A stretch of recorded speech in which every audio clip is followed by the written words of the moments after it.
Son las 9:30, las 8:30 en Canarias. En la cadena SER, Hora 25. Con Aimar Bretos. Esta noche vamos a parar la inercia, vamos a desmontar el carril y vamos a darle la vuelta a lo que hemos asumido como normal. Lo normal muchas veces en los medios de comunicación, y esto es así, por mucho que nos duela a todos, es que en todas partes hay gente que no es especialmente joven hablando de los jóvenes, de la vida de los jóvenes, de cuáles son sus problemas, cuáles deben ser sus preocupaciones. Hoy vamos a darle la vuelta a eso partiendo de una pregunta que es la que nos hemos hecho una generación tras otra. ¿Yo voy a vivir mejor con mis padres o no? Todos recordamos cómo nos sentíamos cuando veíamos que ese futuro que parecía lejano empezaba a ser inminente. Esa pregunta, la de qué futuro les espera, se la han hecho ya Irene, David, Álvaro, Jorge y Rebeca. Ellos son los 5 jóvenes extremeños que me acompañan esta noche aquí en Cáceres, en esta edición especial de Hora 25 desde Cáceres, que vamos a dedicar a la juventud. Irene Díaz, 21 años, es de Trujillo, es estudiante de comunicación audiovisual. Irene, buenas noches. Buenas noches, ¿qué tal? Álvaro Pastor, 19 años, es de aquí de Cáceres, está estudiando un módulo superior de robótica. ¿Cómo estás, Álvaro? Hola, buenas. David Fabián, estudia Derecho, es de Trujillo, tiene 21 años.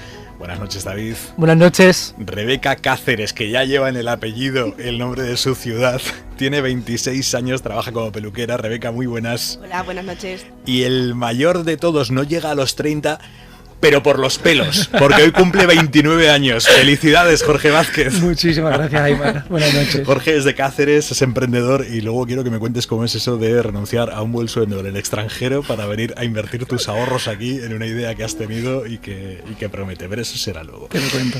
Ellos son 5 de los 131.000 jóvenes, si entendemos por jóvenes entre los 18 y 29 años, que hay en Extremadura. Antes de nada, muchísimas gracias a los 5 por apuntaros a esta conversación, porque esto es una conversación, no quiero que sea una sucesión de entrevistas, así que por favor, interrumpiros. Lo importante es que habléis con total libertad, que estéis a gusto y poco más. Irene, voy a empezar contigo. ¿Tú crees que vas a vivir mejor que tus padres? Bueno, eso es una pregunta un poco complicada. Ahora ya estoy en cuarto de carrera, acabo, y ahora se crea esa pregunta para aquellos que también están como yo, ¿y ahora qué? ¿Ahora qué? Creo que yo como comunicadora lo tengo complicado. Aquí, sobre todo en Extremadura, no descarto irme fuera si no tengo oportunidad aquí de encontrar trabajo y de verdad dedicarme a lo que he estudiado, ¿no? Que para eso lo he estudiado, irme fuera, porque la verdad es que el futuro yo lo veo complicado. Rebeca, tú ya estás currando. Cuéntame qué haces, cómo te ves de aquí a futuro. Pues nada, yo empecé con 19, 20 años aproximadamente a trabajar en una peluquería. Tuve la grandísima suerte de estudiar una FP y el mismo sitio donde hice las prácticas me contrataron, estuve un año currando y ya a partir de ahí he enlazado uno detrás de otro.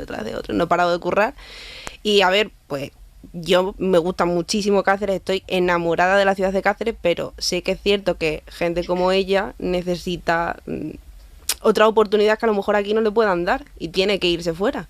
Porque una peluquera en Cáceres puede vivir muy cómodamente, pero ella, audiovisual, ¿qué va a hacer aquí? Tú tienes 26 años y eres ahora mismo, quitándome a mí, obviamente, que soy joven también, ¿eh? No, claro.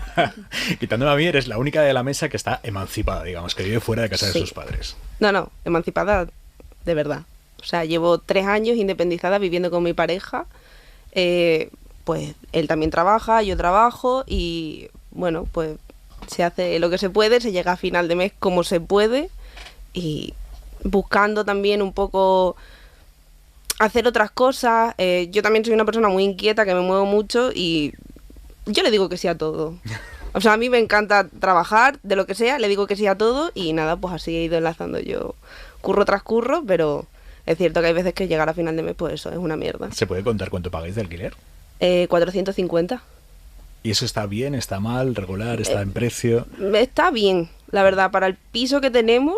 Nos podemos dar con un canto en los dientes porque además es un pedazo de piso. Gracias, señora Lucía, la casera, maravillosa. Un abrazo para Lucía, la casera. Desde claro, aquí, ¿no? claro, o sea, no, la señora Lucía es una señora muy mayor que no creo que esté escuchando esto, pero bueno, si lo escucha, pues muchas gracias. Pero la verdad que sí, hablando con más amigos míos que también trabajan y están independizados y tal, tenemos una suerte brutal. Jorge, ¿cuál es tu situación? ¿Qué ves a futuro? Bueno, mi situación es particular y complicada. Yo me emancipé pues ahora unos 6 años, unos 5 años y pico, y después de tanto tiempo ahorrando y currando en el extranjero, haciendo de todo un poco y luego una farmacéutica, una posición bastante cómoda, hace 6 meses decidí volver aquí a la tierra, a emprender un proyecto tecnológico en Extremadura, que también se puede, y ahora estoy viviendo con mis padres, que es una experiencia interesante porque después de tantos años ellos son mucho más mayores y eso ha enriquecido la experiencia. También hay nietines por la casa, tengo sobrinos, le da mucha gracia al juego y se han ablandado. Ya no son las discusiones de cuando eres un adolescente y todo lo que haces es como que les estás pisando, sino que ahora todo lo que les hagas les hace mofa y hay un ambiente más distendido. Mi situación yo creo que es un poco atípica porque yo he sido un privilegiado, me fui al extranjero a aprender inglés, encontré un buen curro, estuve allí muy cómodo, con un buen sueldo y ya con la pandemia me entró el come-come de un proyecto que yo creía que podía aportar mucho a la sociedad. Ahorré, me pegué un par de años de vida austera y franciscana y con la pasta dije, venga, me vuelvo, tengo 1 año y medio de cancha y vamos a meterle todo el fuego que podamos a ver si esto tira para adelante. Y esto es Yendo. Yendo es una plataforma, bueno, se llama Yendo Plan en redes y es una plataforma para conocer gente, encontrar planes, a proponer lo que quieres hacer. Al final se trata de poner en común las ganas de las personas de hacer cosas juntos, de descubrir nuevas experiencias y que sirva un poco de escarmiento para las redes sociales, que no todo va de decir lo que he hecho, sino de decir lo que queremos hacer y quién más se apunta y quién se viene y poder hacer un poco de movimiento social y de poner en común las ganas de hacer nuevas iniciativas. O sea, esto es un poco, para entendernos todos, como un BlaBlaCar, pero de planes. En lugar de compartir coche, compartimos planes, ¿no? Y quiero hacer este plan, ¿quién se une? Exacto, es una manera muy natural y espontánea de conocer gente sin ninguna sin ninguna pretensión, ¿no? Muchas gracias. Mucha gente lo ha llamado, que me hace mucha gracia, el Tinder de los amigos, porque al final, bueno, pues tú te juntas en grupo a los que les mole las bicicletas, a los que les mole recoger basuras en la naturaleza, a los que les interesen causas sociales o incluso para promocionar eventos, vender entradas, lo que tú quieras. Un poco de tener la libertad de, sin saber construir una página web, poder hacer tu propuesta y darla a conocer en un círculo más grande. Hay una imagen que ha calado a la hora de hablar de los jóvenes de ahora y es el de la generación de cristal. Jóvenes frágiles, jóvenes que se rompen cuando tienen que afrontar la dura realidad.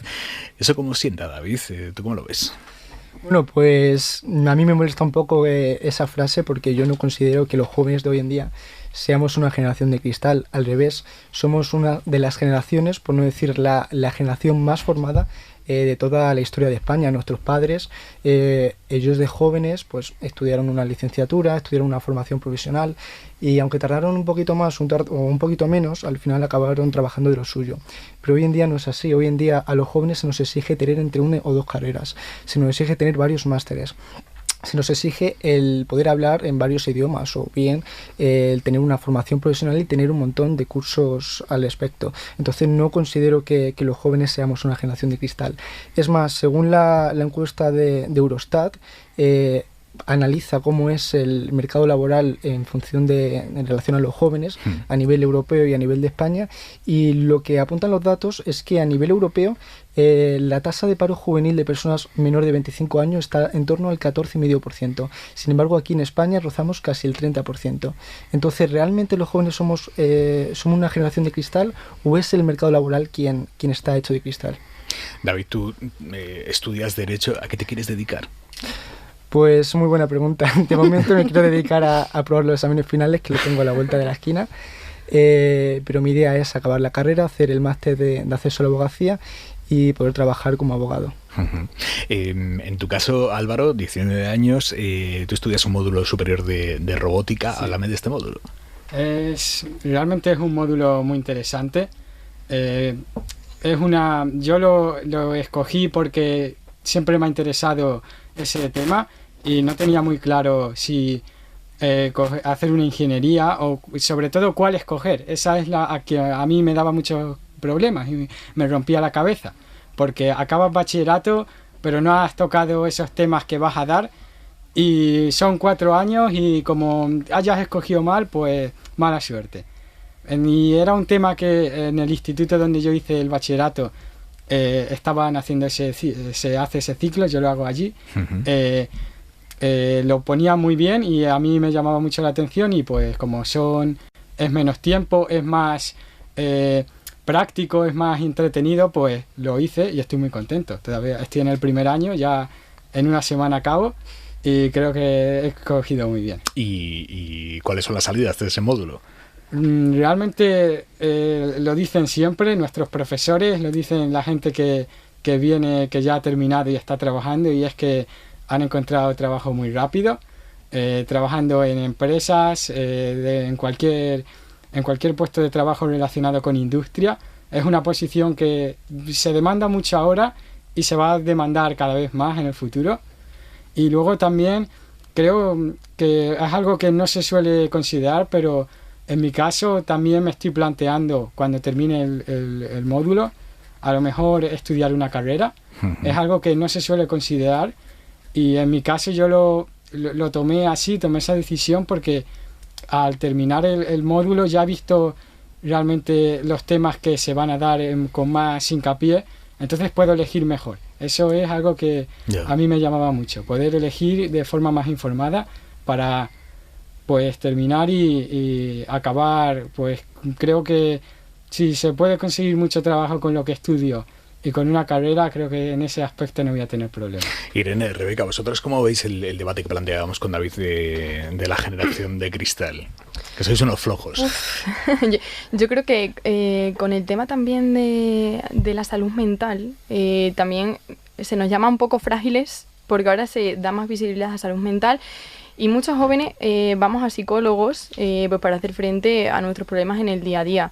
Pienso que son generaciones diferentes, son pensamientos diferentes. También nosotros somos como la sociedad del cambio, la generación del cambio. Entonces pienso que no se nos debería cuestionar, porque nosotros tampoco cuestionamos los pensamientos o la forma de actuar de otras generaciones anteriores a la nuestra. Yo, ¿sabes lo que creo? Que creo que nos llaman generación de cristal porque hemos sido los primeros que nos hemos atrevido de hablar de salud mental, y de que cuando no estamos bien no todo es agacho la cabeza, me echo los problemas a la espalda, claro, y tiro para adelante. Y eso era mucho el pensamiento que tenían generaciones pasadas, como las de nuestros padres o las de nuestros abuelos. Entonces creo que hemos sido los primeros que hemos dicho, no, perdona, que es que esto no está bien, yo no me siento bien porque tengo que simplemente agachar la cabeza y tirar para adelante. Entonces creo que al atrevernos a hablar de salud mental se nos acusa de ser de cristal por pedir ayuda. Sí, y creo que no hay ningún problema por pedir ayuda. Creo que además es sanísimo pedir ayuda. Y también creo que al final perdemos un poco la perspectiva de que todas las generaciones los padres le dicen a sus hijos que son unos flojos. Si te vas a finales del 19 se lo dicen a los consentidos del periodo de entreguerras, los de la posguerra se lo dirán a los de los 80, los de los 80 se lo dicen a los de los 2000. Eso es inevitable, porque un padre piensa en los sacrificios que asume a sus 30 y pico, 40 y pico años y los privilegios que tiene ese chavalillo consentido e ingrato que ha roto la bicicleta y no le ha dicho por qué. O sea, esa tendencia es así, pero a mí me ha gustado mucho algo que ha dicho Álvaro respecto a las oportunidades que tenemos. Igual no tenemos la libertad material que tenían nuestros padres. Totalmente. De comprarte una casa a los 30, saber que vas a tener un trabajo digno y seguro el resto de tu vida, pero sí tenemos una libertad mental y de información que ellos no han tenido. El acceso a todo el conocimiento que queramos a través de Internet, todo lo que puedes aprender a través de YouTube, a través de herramientas gratuitas que antes estaban al alcance de unos pocos. Es verdad que ahora hay un cambio de modelo de, joder, no, a mí, sin ir más lejos, estudié Derecho y Economía y no me ha servido para nada en el devenir que ha tenido mi vida, porque estudié pensando en el modelo antiguo. Está montando una empresa, quiere decir. Claro, algo de pero no lo he ejercido. Algo habrá quedado en el sustrato, pero claro, al final siempre tengo que googlearlo. O sea, que tampoco ha sido para tanto.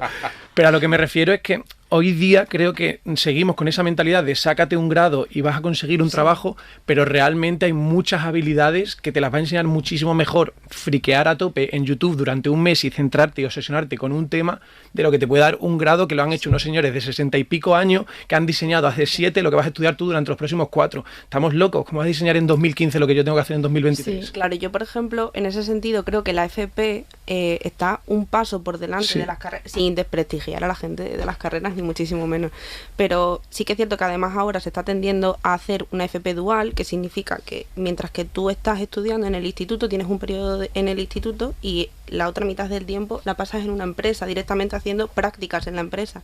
Entonces, ¿qué pasa? Chicos como él seguramente el mismo sitio donde vaya a hacer las prácticas de su propia FP le diga, pues me gusta muchísimo cómo curras, tienes muchísima mayor idea de lo que estás haciendo que una persona que venga de estudiar 4 años como un matado porque te matas a estudiar en una carrera y sabes hacerlo 1000 veces mejor. Entonces, ¿yo a quién voy a querer? ¿A una persona que me solucione los problemas y me los tire para adelante? ¿O a una persona que tenga que estar así una semana? Ay, pues es que no sé, esto voy a... Sí, yo si volviera para atrás, de cabeza, me metería en un ciclo, una formación profesional, y luego ya, si de verdad me gusta y estoy interesada en seguir formándome, quizás me metería en la carrera. Más bien por el tema de prácticas, que al final, cuando sales al mundo laboral, es lo que te interesa a ti, Claro.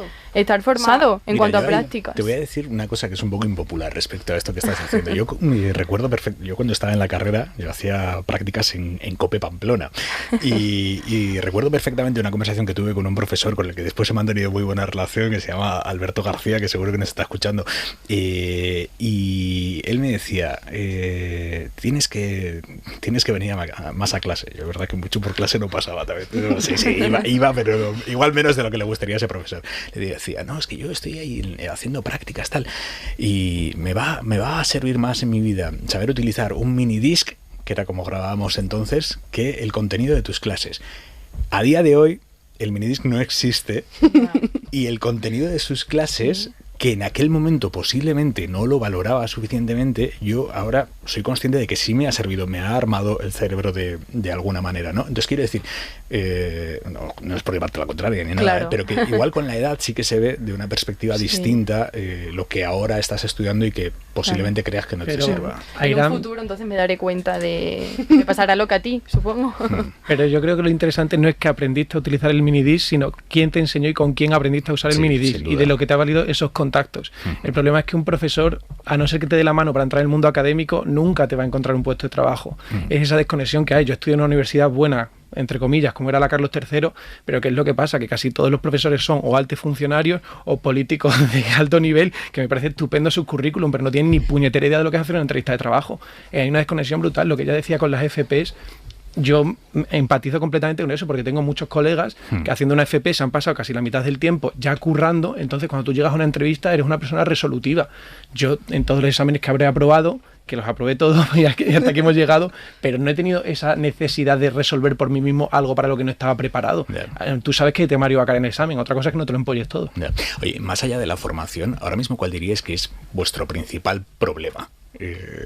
Sé que es una pregunta pensando en un futuro más o menos cercano, diría que la estabilidad económica, encontrar un trabajo, de dedicarme a algo. He estado 4 años estudiando una carrera, entonces al acabar espero tener un trabajo fijo en algo en lo que yo haya estudiado.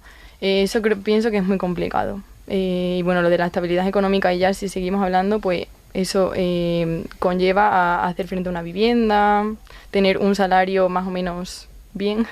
Claro, yo creo que también, aunque hay poca diferencia de edad entre nosotras, ella ve que su problema es encontrar un trabajo estable, y yo sin embargo veo que mi problema es que tengo 26 años, vivo de alquiler, que vivo muy bien de alquiler, pero claro, yo veo el futuro y digo, ¿cuándo voy a poder comprarme una casa? Igual que hicieron mis padres, igual que hicieron mis suegros, igual que hicieron mis abuelos y generaciones anteriores. O sea, yo para mí el acceso a la vivienda lo veo complicado, ¿no? Lo siguiente. David, ¿tú cuál dirías que es tu principal problema? Yo mi principal problema es, comparto la misma opinión que Isabel, que bueno, ahora estoy estudiando una carrera, pero ¿qué va a pasar dentro de unos años? Esa incertidumbre de ¿me acabaré dedicando a lo que realmente estoy estudiando, de lo que realmente me estoy formando? ¿Llegaré a tener realmente un trabajo y podré vivir por mí mismo? ¿Me podré emancipar? Según veía el otro día unos datos del Consejo de la Juventud de España, la gente trabajadora, la gente joven que trabaja, tiene que destinar entre un 80 y un 85% de su salario para poder acceder a una vivienda. Solamente 1 de cada 4 jóvenes que está trabajando, en edad de trabajar con un sueldo, puede acceder a una vivienda y emanciparse. Entonces yo creo que esa es una de mis principales incertidumbres, y también el tema del salario, de la calidad de vida que vas a tener. Yo me estoy esforzando, estoy invirtiendo unos años de mi vida, y lo que me encuentro es que una vez que terminas las carreras o terminas ya tus estudios, sales al mercado laboral y te encuentras que la juventud es el colectivo más perjudicado, es el colectivo que está principalmente percibiendo el sueldo mínimo interprofesional. Cuando hemos visto hace nada a la ministra de Trabajo y Economía Social anunciando en un Consejo de Ministros la subida del sueldo mínimo interprofesional, eso realmente a quién le afecta, eso realmente a quién le está subiendo el salario, a los jóvenes. Aunque lo suban a los jóvenes. O sea, yo, gracias a Dios que mi novio y yo trabajamos, con mi sueldo, sí, me cuesta llegar a final de mes, pero es que a mí, ¿de qué me sirve que me suban el sueldo? 30 euros. O sea, quiero decir, ¿alguien de esa gente ha ido al súper a ver cuánto cuesta un kilo de tomates? No ha ido. Entonces, a mí 30 euros no me solucionan nada a final de mes. ¿Que se lo agradezco? Sí, enhorabuena, muchísimas gracias. ¿Me está solucionando la vida? No, con 30 euros a final de mes no puedo hacer nada. Álvaro, ¿tú cómo lo ves? Realmente sí, lo que mencionan es totalmente verdad. Creo que a veces olvidamos que el salario mínimo, aunque suba un poco, realmente esa pequeña subida quizás no nos permite o no permite a las personas pues vivir de forma, realmente cambiar su vida. Entonces, al final la gente que vive en el salario mínimo no está preocupada sobre si le van a subir el salario mínimo, sino sobre si van a poder encontrar un trabajo que les permita escapar de que ellos sean afectados por la siguiente subida. Yeah. Al final ese es algo que les preocupa más. Álvaro, ¿tú dirías que entre los jóvenes calan ahora entre vuestros amigos, vuestro entorno, los mensajes más reaccionarios? Creo que sí calan más de lo que deberían y sorprende a veces.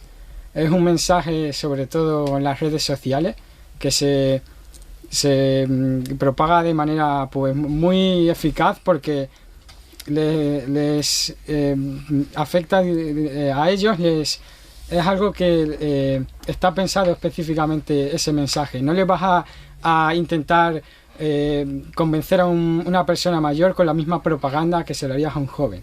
Le hablas de temas que les van a tocar más de lleno a ellos. Entonces, cuando es tan centrado, cuando es tan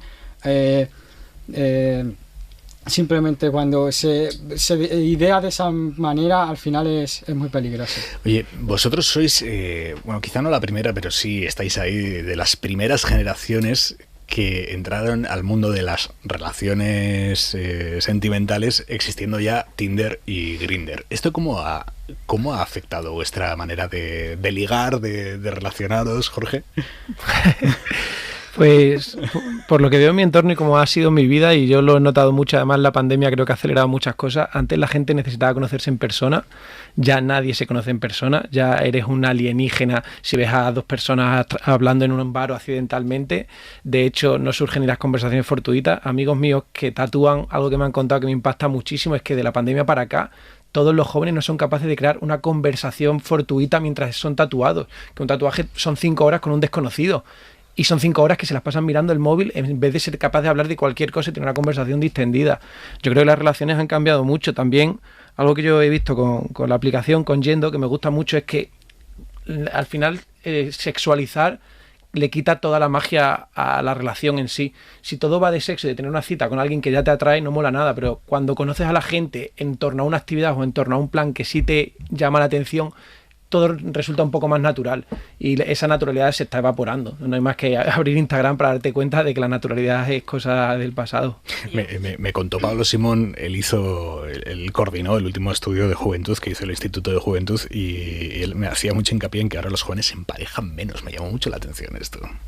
Pues yo, lo del hablando... Perdón. No. Hemos venido aquí a pisarnos. Claro. Yo, lo que has comentado de Tinder y Grindr, tengo un hermano que tiene 16 años, cumple este año 16 años. Ellos, Tinder y Grindr, no, o sea, ellos para ligar Instagram direct. Sí, o sea, pero es una locura. Los mensajes directos de Instagram. Vale. Pero una locura que le digo, pero no, dice yo Instagram. Para mí eso es algo súper normal. Bueno, yo creo que para todos los que estamos aquí, al final es una cita en persona, creo que eso ya no... O sea, yo se lo digo a mis padres, por ejemplo... no lo entienden, obviamente no lo entienden, porque eso ya en persona, a mí me encanta, que sea en persona, pero ahora ya eso está perdido, Claro, o sea, ya es mensaje directo, sobre todo en Instagram, y bueno, las aplicaciones que hay ya para ligar, eso ya ni te cuento. Yo es que voy a la antigua, conocí a mi novio porque era de mi grupo de amigos del instituto y 6 años después aquí Eso es estamos. guay, eso es guay. No, o sea, pero yo además me gusta mucho el poder decir que mi novio, antes de ser mi novio, era mi amigo. Porque eso antes, o sea, ahora que Claro. quedas con Tinder. Es no que sé tanta qué. facilidad en la comunicación yo creo que enfría mucho lo que es el cuerpo a cuerpo y las conversaciones de verdad. Algo que yo he vivido, yo llevo bastantes años desconectado de las redes sociales y noto que a mí me hacen más preguntas que a mis amigos porque de mis amigos lo saben todos. Se han estado subiendo stories durante los últimos 12 meses a cada viaje que han hecho, a cada fiesta que se han pegado, a cada resaca que han tenido, pues no hay factor sorpresa. Es en plan, tío, tu vida es Que ya te omnipresente. conozco. O sea, me consume muchísimos segundos en lo que pasa a la izquierda. Pero cuando me ven a mí siempre me miran como una alienígena y es como, sigue vivo. Digo, aquí seguimos. ¿Tú tampoco tienes redes sociales? No. Yo Como tampoco. entremos- Pero debería Tenemos. recuperarlas. No, pues yo creo que no, ¿eh? Me parecen un poco Tenemos tóxicas. ahora en el tema de las redes sociales, no Ya, no acabamos, acabamos hoy aquí. nunca. Es que yo creo que eso ha sido troncal en nuestra generación. O sea, lo ha definido totalmente. Al final, tú piensas que la popularidad, en tu época, Irán, la popularidad era algo que te decían, esa es guay o esa guay. Ahora se cuantifica. ¿Cuántos Sí, seguidores sí, tiene? cuántos seguidores ¿Cuántos me tiene? gustas ha tenido? Sí. ¿Hasta dónde llega su alcance? ¿Quién tenéis en común? Oh, Dios mío, le ha seguido este que es un máquina. En tu época era algo relativo. Pues igual me mola su rollo. profundamente eso de en tu época, ¿eh? Siempre tienes tiempo para reciclarte. Vale. Pero también con las redes sociales más facilidad pues para ser famoso y antes pues no era así. Pero eres famoso Yo creo mal. que famoso. Porque eres Ya, famoso de es que te diferente, reconocen, pero no claro. eres rico. Claro, yo creo que no es Bueno, famoso, en es algunos conocido. casos sí, ¿eh? El tema de influencers y todo eso, vamos. David, Abre ¿cómo la os afectan las redes? Bueno, al final, siempre que hay un cambio generacional, siempre se producen cambios en todos los sentidos. Ahora con las redes sociales hemos cambiado la dinámica en la que socializamos con otra gente y creo que hoy en día, si no tienes redes sociales, no existes. No Totalmente. existe. Eres raro. Sí. Exactamente, somos como unos decía bichos raros, Jorge, lo eres un siento. alienígena. Entonces, yo creo que es interesante el que haya redes sociales porque al final podemos relacionarnos con más gente que antes, cuando lo hacían nuestros padres, pero yo creo que al final se acaba perdiendo parte de esa persona. Sí. Si no acabas quedando con esa persona en persona, presencialmente, se pierde parte de... Sobre todo es que tu vida se ha convertido en un producto de exposición. Sí. O sea, tu vida no es algo auténtico que vivas por ti, sino vives para mostrarla. De hecho, cuando se habla mucho de que los jóvenes, los gastos, la vivienda, no sé qué, no sé cuánto, es que yo tengo colegas que cobrando 900 euros al mes se van en verano a Tailandia. Tronco, es que tus prioridades... Ana, que me están pasen girando su hoja de Excel de Pues, control de no, no, gastos. pues sí. Claro. O sea, si te pagas el vuelo a 500 pavos, te gastas ahí otros 300, has ahorrado menos de 70, 80 al mes, esos 800 euros te los gastas en ir a Tailandia.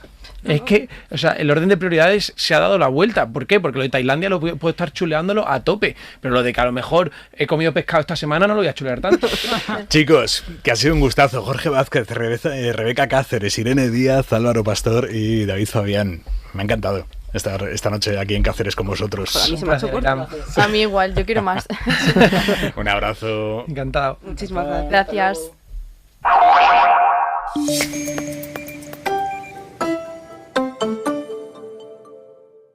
Las 11 de la noche, las 10 en Canarias. En la cadena SER, Hora 25, con Aimar Bretos.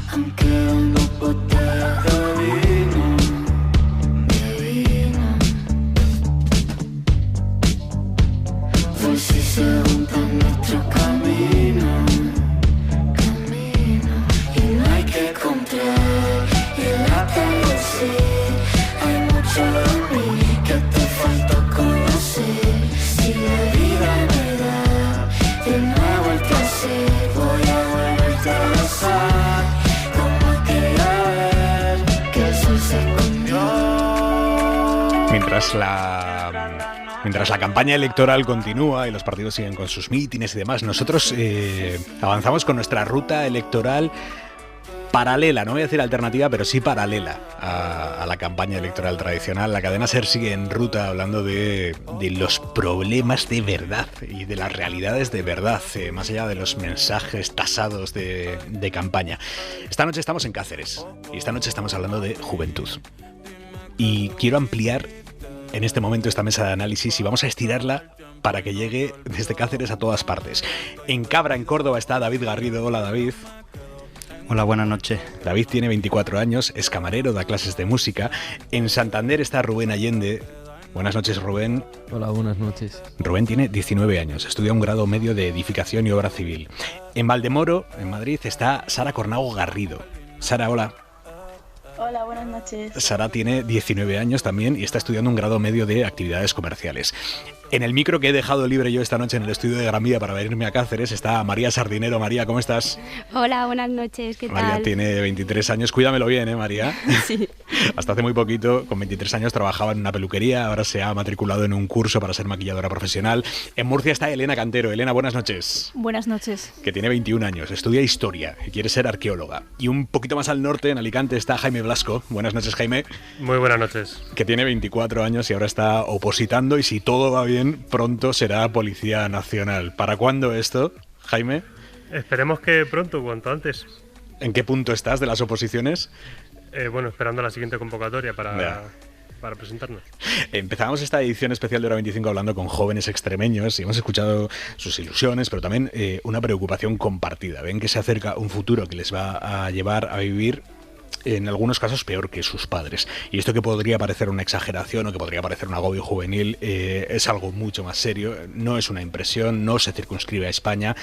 La Comisión Europea, en su último informe sobre el asunto, lo puso negro sobre blanco y os leo textual. Por primera vez desde la Segunda Guerra Mundial existe un riesgo real de que la actual generación de jóvenes adultos acabe teniendo unas condiciones de vida peores que las de sus padres. Y eso lo condiciona todo, desde el estado de ánimo hasta los proyectos de pareja. Elena, ¿esa incertidumbre está afectando a tu vida de alguna manera o no? Bueno, sí, especialmente para gente que estudia como yo humanidades, el futuro laboral está especialmente negro, porque son trabajos que realmente no son tan lucrativos. Entonces, cuando se estudia este tipo de carreras, no solo tienes que hacerlo bien, sino que tienes que hacerlo muy bien, destacar. Y bueno, pues las relaciones con los compañeros, las relaciones... Bueno, ya más allá de lo que es la universidad, es difícil establecer cualquier tipo de vínculo con otras personas, porque toda la vida es estudiar, básicamente. Rubén, ¿tú cómo lo ves? Pues yo todo lo contrario. Yo creo que voy a vivir mucho mejor que mis padres. Me considero que estudiando un módulo estamos todos mucho más contentos y genial con ello. Yo no veo que no vaya a encontrar trabajo el día de mañana. Al contrario, lo que yo estoy estudiando actualmente tiene gran salida, no hay profesionales en el mundo de la construcción. ¿Os comparáis mucho con vuestros padres? María, tú por ejemplo. Si comparas cómo estaban tus padres y cómo estás tú, ¿qué diferencias ves? A ver, sí, o sea, yo sí veo diferencias por el hecho de que mis padres con 24 años ya nos tenían a mí y a mi hermana y con el único sueldo de mi padre podíamos vivir los 4. Yo creo que ahora es un poquito impensable que con un único sueldo puedan vivir 4 personas en una casa. Tengo la impresión, pero corregidme si me equivoco, y bueno, la he visto un poco antes, a las 9:30, 8:30 en Canarias, cuando hablábamos con jóvenes extremeños, de que los que han optado por la universidad están viviendo estos años con una presión grande, con miedo quizá a no colmar las expectativas propias y ajenas también. Sara, ¿tú cómo lo ves? Yo, por ejemplo, tengo que estudiar un grado de comercio porque lo que yo quiero estudiar no puedo, o sea, tendría que acceder directamente a la universidad y por no pasar por bachillerato tampoco me lo permiten, o sea, tengo que ir poco a poco escalando, ¿no? Pero creo que sí que podemos llegar a ser gente que se dedica a lo que quiere, pero tenemos que luchar mucho por ello. María. Dime. No, si estás de acuerdo. Dame un segundo. Mira, Elena, ¿tú cómo lo ves? Tú estudias historia. Sí. Bueno, yo creo que estos años en la universidad han sido especialmente difíciles porque hemos visto las condiciones de futuro recrudecerse. Entonces, pues yo lo veo que, como comentaban otros compañeros, que desde la FP a veces el futuro parece bastante más claro que desde la universidad. Es la sensación que tengo yo. No sé si es porque hay demasiada gente o no entiendo por qué. David, tú estudiaste ciencias políticas, ahora das clases de música, trabajas de camarero. ¿Te planteas, no sé, estudiar otra cosa para reengancharte en ese trabajo para el que estudiaste en la universidad o no? A ver, claro, el objetivo a medio plazo es estar trabajando de algo más cercano a lo que estudié y espero que menos precario y un poquito más estable. En mi caso personal, lo ideal sería dando clase, que es lo que me gusta, y si no, pues como en el golf, lo más cercano al hoyo que podamos. Pero si me permite, creo que somos una generación que cuando accedemos al mercado laboral, al menos al principio, las oportunidades que se nos brindan son muy precarias, muy inestables, de gran inseguridad, y así es difícil independizarse, desarrollar un proyecto de vida. Jaime, ¿tú qué idea de proyecto de vida tienes dentro de lo que nos quieras contar? Claro. Bueno, yo estudié Derecho, estoy graduado en Derecho y llevo trabajando desde muy joven. Siempre he estado trabajando, sobre todo de camarero. Y yo creo que el tener tanta experiencia laboral en esos sectores ha sido lo que me ha impulsado un poco, ¿no?, a decantarme por la oposición a la Policía Nacional, que es algo que siempre me ha gustado, pero que no tenía claro que quería dedicarme a ello hasta que no vi a lo mejor lo que había fuera. Creo que esa es la reflexión que te podría hacer. Rubén. Pues yo creo que en el mercado laboral, en lo que yo estoy estudiando, sí voy a encontrar bastante trabajo, porque sobre todo ahora con lo que ha dicho el gobierno de los nuevos pisos y tal, se van a necesitar albañiles, fontaneros y demás. Y la FP, bueno, mi FP en este caso, nos acerca un montón al mundo laboral, porque te tienes que manchar las manos sí o sí. Los edificios no se construyen solos y es un gran avance. Yo también he trabajado desde años anteriores y estoy de acuerdo que te aporta una gran experiencia de vida, y el proyecto de vida que tengo es, aparte de crecer como persona, crecer económicamente. Sí, dime. No, termina, por favor. Y eso, vivir mejor que mis padres, eso lo tengo claro. Si yo ahora os preguntara cuál es vuestro mayor problema como jóvenes, más allá de vuestra casuística particular, ¿cuál es vuestro mayor problema? Elena, empiezo por ti. Bueno, yo creo que en general, y por lo que he visto de la gente a mi alrededor, es encontrar un trabajo al salir y conseguir pagar un alquiler con ese trabajo, por lo menos. Básicamente. María. Yo igual, pienso igual. El mayor problema que yo le puedo ver es eso, conseguir un alquiler, una hipoteca o algo de eso, porque yo lo veo bastante complicado, la verdad, así siendo jóvenes. Rubén. Yo lo que más complicado veo, no solo en mí, es ir todos los días con ganas al trabajo, que creo que es algo que no toda la gente lo hace, y es con lo que al final te vas a ganar la vida. ¿Y es algo que te obsesiona mucho? No, la verdad que no, lo veo como algo normal. No todos los días tienes ganas de ir al trabajo, y si vas al gimnasio, no todos los días tienes ganas de ir al gimnasio, es algo normal. David, ¿el tuyo? A ver, yo creo que es tener unas condiciones de vida en las que poder desarrollarse. Yo creo que somos una generación que ha vivido un poco la ruptura de un pacto social, especialmente las generaciones de 2008 en adelante. Hemos dejado de creer en eso de que si tú estudiabas, ibas a la universidad, ibas a tener un futuro laboral garantizado. Las generaciones de nuestros padres, de nuestros abuelos, que se desarrollaron en el estado de bienestar. Yo creo que cuando alguien de clase obrera iba a la universidad, eso se entendía como sinónimo de prosperar. Mi abuelo era pegayeso, mi padre, gracias a la educación pública, a las becas, a los derechos sociales, pudo estudiar, es maestro, y esa cadena como que se ha roto. Sara. Yo, a ver, coincido en que lo que todos buscamos es una vida estable, que actualmente es muy difícil el poder decir, pues me quiero ir de casa a tal edad y no poder hacerlo, básicamente porque no tienes un trabajo estable y no tienes económicamente esa estabilidad para poder irte de casa, ¿no? Jaime. A ver, realmente a futuro complicaciones, sin entrar en casuísticas de cada persona, seguramente esté en el tema de la economía, ¿no? De los recursos económicos que cada persona tenga para desarrollar su futuro, su estabilidad, su vivienda, su proyecto de vida, ¿no? Antes, a las 9:30, cuando hablábamos con los jóvenes extremeños, me ha llamado la atención porque decíamos que, claro, prácticamente todos vosotros sois de la primera generación que ha llegado ya al mundo de las relaciones emocionales, sentimentales, en un momento en el que gran parte de lo que se conoce como ligar se hace ya a través de aplicaciones. Tinder, Grindr, los mensajes directos de Instagram. ¿Sabéis de lo que os hablo, no? Pues esto os suena. ¿Vosotros veis que eso está condicionando vuestra manera de relacionaros entre vosotros? Sara. A ver, yo personalmente creo que no, porque yo, por ejemplo, yo tengo pareja y a mí mi pareja, o sea, sí que es verdad que por tema de distancia suelo hablar más con él por llamada, pero no se compara con a lo mejor estar con él y poder hablar con una persona cara a cara, ¿no? O sea, creo que es muy diferente en ese sentido. ¿Cómo lo veis los demás? Que dispare el que quiera, ¿eh? Bueno, yo te diría que en mi caso particular soy una persona que usa muy poquito las redes sociales. Y que siempre he preferido el trato más directo, más personal. Por ejemplo, no hablo por WhatsApp si no es algo necesario, no me gusta, prefiero llamar incluso antes y tener una conversación, ¿no? Que, es una rara avis, ¿eh? Sí, y las redes sociales pues las uso poquito, las tengo evidentemente, porque yo creo que todas las personas de mi generación la tienen, pero uso, le doy muy poquito. David.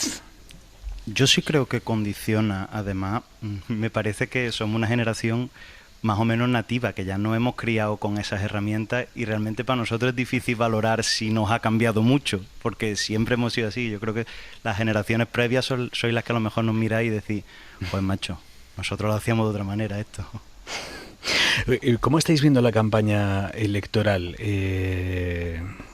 ¿Os interesa, no tanto la campaña, no os quiero preguntar por la campaña, os quiero preguntar por la política? ¿Os interesa la política? ¿No os interesa? ¿Os gustaría que fuera de otra manera? Jaime. A mí me interesa y me ha interesado siempre. Es algo que desde pequeñito siempre he estado interesado y creo que hay que plantearse muchas cosas sobre cómo se están haciendo hoy en día las cosas entre los partidos, ¿no? Creo que solo hay un objetivo, que es buscar el bien para todos, y hoy en día se está centrando más en una guerra de partidos que yo creo que no lleva a ningún lado ni ayuda a nadie. María, ¿tú sientes que te hablan a ti? Yo sinceramente no siento que me hablen a mí. Yo, como ha dicho el compañero, yo siento que es más bien una guerra entre ellos antes que con los demás. David, ¿tú que eres el politólogo de la mesa? El marrón me cayó. A ver, yo creo, a mí personalmente siempre me interesa la política, claro. Yo creo que tendemos a hacer sinónimo la política con los partidos políticos y no necesariamente son lo mismo. Yeah. Yo ahora que estamos en campaña, todo lo que es la dinámica de campaña, a mí me cansa mucho, me genera un desinterés grande. Este rollo de ver quién hace la propuesta más innovadora, los partidos están como en modo pesca de arrastre. Pero la política es mucho más que eso. La política institucional es mucho más que las campañas electorales y las elecciones, que son importantes porque unas elecciones determinan las correlaciones de fuerza que luego van a tener las instituciones. Pero la política luego es pactar, es legislar, es negociar, es criticar. Y creo además que hay una dimensión muy importante de la política más allá de lo institucional, que es la política de proximidad, de lo cercano, de lo concreto, del colectivo, del conflicto laboral concreto, de la asociación. Ahí creo que también se puede hacer mucha política, mucho más allá de los partidos, que muchas veces hablamos de yo no me siento representado, la despolitización, pero la política es más cosas. Sara. Yo al tener 19 años, de hecho sería el primer año que me tocaría votar, ¿no? Y yo personalmente, cuando me dicen, ¿y tú a quién votarías? No sé qué responder, ¿no? Porque ninguno me llama la atención, ninguno hace por llamarme la atención tampoco, ¿no? O sea, creo que ahora mismo estamos en un debate, sobre todo los que somos primerizos, de decir, ¿a quién tengo que votar? ¿Quién es el bueno y quién es el malo, no? Elena. Bueno, yo creo que mi opinión va bastante en línea con la del resto de compañeros. Me siento muy desilusionada, no veo propuestas que me atraigan o que crea que resuelvan mis problemas y realmente mi decisión es, o mi dilema está entre votar o no votar, no ya a quién, sino es que a veces se vota para que no salga otro partido que me gusta menos o que veo más peligroso para mis intereses o mis necesidades, pero es que no... no sé, yo estoy muy decepcionada. Rubén. Yo sí voy a ejercer mi derecho a votar y de hecho no tengo claro todavía a quién votar, pero lo que no veo bien es lo que están haciendo, que comentabais antes, de confrontación y demás. Al fin y al cabo la política tiene que ser un mecanismo para llegar a acuerdos y intereses, porque lo que hacen es representar a 47 millones de personas, que no votan todas, pero no sé, supongo que me guiaré más por no los intereses, sino cómo sea la persona, porque al fin y al cabo es cómo va a gobernar. Os quiero preguntar brevemente dónde os veis de aquí a 10 años, cada uno con vuestra situación particular, pero dónde os veis, dónde os gustaría veros, bueno, no sé si dónde os gustaría ver, dónde os veis de aquí a 10 años. David, 24 años, Cabra, Córdoba, estudiante de Ciencias Políticas, camarero por horas y da clase de música. David, ¿dónde te ves? Pues no te sé decir realmente. Quiero pensar que feliz y viviendo de forma plena, trabajando de forma digna y siendo feliz, quiero pensar. Es difícil responder esto, ¿eh? Sara, Valdemoro, 19 años, una FP de actividades comerciales, da clases particulares. ¿Dónde te ves en 10 años, Sara? Pues yo estoy estudiando actividades comerciales, pero yo lo que quiero es ser profe. Entonces yo espero llegar a ser esa profe que tanto he soñado, pero claro, ahora tal y como está todo, no te sé decir la verdad. Rubén, de Santander, 19 años, estudiando una FP de edificación civil. ¿Dónde te ves? Podrá sonar arrogante, pero me veo millonario y con mi propia empresa de construcción y cosas relacionadas con eso. Vamos ahí. María Sardinero, de Arganda, FP de peluquería, 23 años. ¿Dónde te ves en 10? Vale, yo en 10 años me veo trabajando de lo que he estudiado y con una casita o lo que sea. Me veo así. Otra cosa es que pueda ser, pero yo me veo así. Elena, 21 años, de Murcia, estudia historia. ¿Dónde te ves en 10 años? Pues para empezar no me veo en España. Creo que tendré el trabajo por el que he trabajado tanto, con una vida que me gusta, pero añorando mi tierra. ¿Por qué asumes que te vas a tener que ir? Porque, bueno, yo lo que quiero hacer es un doctorado en arqueología, un trabajo difícil, pero posible en España. El problema es que se basa en una concatenación de becas regular pagadas, durante muchos años, los que probablemente tendría que vivir con mis padres. Entonces la solución rápida es salir de aquí para tener un buen nivel de vida. Jaime, 24 años, Alicante, ha estudiado Derecho, está opositando para policía. ¿Dónde te ves? Entiendo que con uniforme. Sí, espero que dentro de 10 años ya tenga el uniforme y me veo en mi casa, espero que dentro de 10 años ya tenga mi familia, mis amigos, una vida tranquila pero feliz, que al final es lo que creo que buscamos todos. Jaime Blasco, Elena Cantero, María Sardinero, Sara Cornago, Rubén Allende, David Garrido. Gracias, chicos. Buenas noches.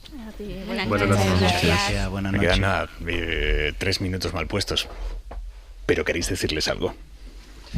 Bueno, había una pregunta cuando charlábamos, ¿no?, sobre de qué iba a tratar el programa, que era qué podíamos aportarle nosotros. Y yo voy a ser sincero, le puedo aportar jubilarme y ser un perfecto miembro de la generación Lasaña. Lo de jubilarme no es una boutade, es que mi generación éramos 3, 4, 5, bueno, en mi caso 6, pero 3, 4 hermanos y nos vamos a jubilar todos, pero ya. Y la que viene es 1, 2... Eso creo que va a cambiar un poco la situación. De hecho, bueno, aquí tantas jubilaciones en donde vivo, en Cáceres, que hay que llevar los expedientes a Cádiz. Vale, jubilarme. Generación Lasaña quiere decir que yo cuido a mi hijo, cuidaré a mi nieta que nace dentro de 2 semanas más o menos, y cuido a mis padres. Entonces, bueno, les echaré una mano para que ellos puedan desarrollarse en su trabajo. Aparte de esto, pues que haya más grados de FP. Aparte de esto, pues un montón de cosas, pero que realmente no soy yo quien tiene que decirlas. Palomera. Pues no sé cuál de ellos ha sido, pero me ha gustado mucho la distinción que ha hecho entre la política y los políticos, ¿no? Ellos creen en la política y son conscientes de que están en el centro de todo. está en el centro de todo y decide nuestras vidas, pero no se sienten muy conectados a los políticos que hoy nos representan. Hombre, yo creo que como todos, cuando hemos sido jóvenes, tenemos muchas dudas, pero también muchos sueños y muchas aspiraciones. Y yo lo que les diría es que las persigan. O sea, que no dejen de perseguir esos sueños. Es verdad que con el panorama que tienen en este momento en este país, España tiene la mayor tasa de empleo juvenil de toda la Unión Europea y los jóvenes que trabajan tienen salarios muy precarios y muchos de ellos tienen que emigrar fuera de España. Pero merece la pena luchar por los sueños, aunque la situación sea incierta y tengan un futuro muy incierto. Pues mira, yo escuchando a estos jóvenes que me han parecido personas muy valiosas, personas que hacen unos diagnósticos muy certeros de la realidad, que tienen una visión realista sobre su presente y sobre su futuro, una visión muy desencantada sobre nuestros políticos.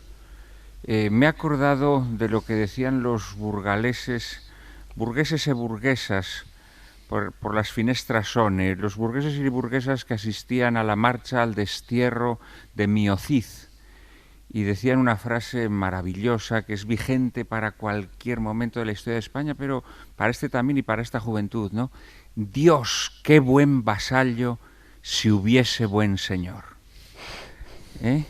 Me parece una juventud que está llena de ideas fértiles, de ideas luminosas, que se da cuenta de los problemas reales, ¿no? Fíjate, aquí María cuando nos hablaba de que su padre pudo mantener una familia de 4 personas con un solo sueldo, ¿no?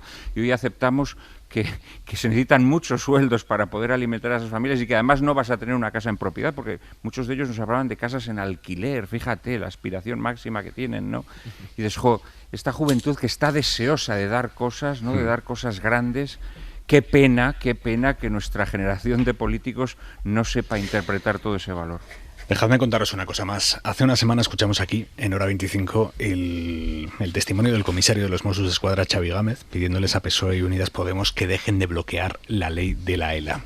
Esa semana, cuando se lo contábamos, sumaban ya 47 prórrogas al plazo de enmiendas, que esto es una táctica parlamentaria que se usa para retrasar la tramitación de una ley. Bueno, pues hoy el Congreso ha vuelto a aprobar una prórroga más, y así semana tras semana hasta que termine la legislatura sin que se haya aprobado la ley para dignificar la vida, lo que les queda de vida a los enfermos de ELA. Punto y 25. Joaquín Estefanía. Libre te quiero. En las próximas elecciones podrán votar por primera vez 1,3 millones de jóvenes. Muchos de ellos apenas conocen qué fue el 15M ni recuerdan los comienzos de Podemos como partido político y principal aglutinador de aquel movimiento de indignación. Les suena como la transición o la guerra civil a otros más mayores que ellos. Tendrían que ver 2 grandes películas para refrescar sus ideas sobre esos días de principios de siglo en los que todo parecía posible. Libre te quiero, de Basilio Martín Patino, sobre la sublevación en las calles y plazas, o Política, manual de instrucciones, de Fernando León de Aranoa, que recorre desde el nacimiento hasta la llegada al Congreso de los Diputados de aquel partido nuevo. Mientras tanto, en sus casas habrán vivido 2 crisis mayores del capitalismo, como han sido la gran recesión y los efectos brutales del confinamiento y la pandemia de la COVID. Sus expectativas emocionales se han reducido una y otra vez. Ahora observan, bastante descreídos, cómo los políticos instalados se acuerdan de ellos. En lo local, con las políticas de vivienda. En lo global, con la emergencia climática. Apenas se localizan jóvenes en los mítines y los sondeos indican un principio reactivo que se reparte entre la abstención y la extrema derecha. Señales de peligro. Punto y 25. Así nos vamos. Esther Palomera, José Ramón Alonso de la Torre, Juan Manuel de Prada. Un abrazo, amigos. Hasta la semana que viene. Un abrazo. Hasta pronto. Buenas noches. Descansen. Hasta mañana. Adiós. Hora 25. Con Aimar Bretos.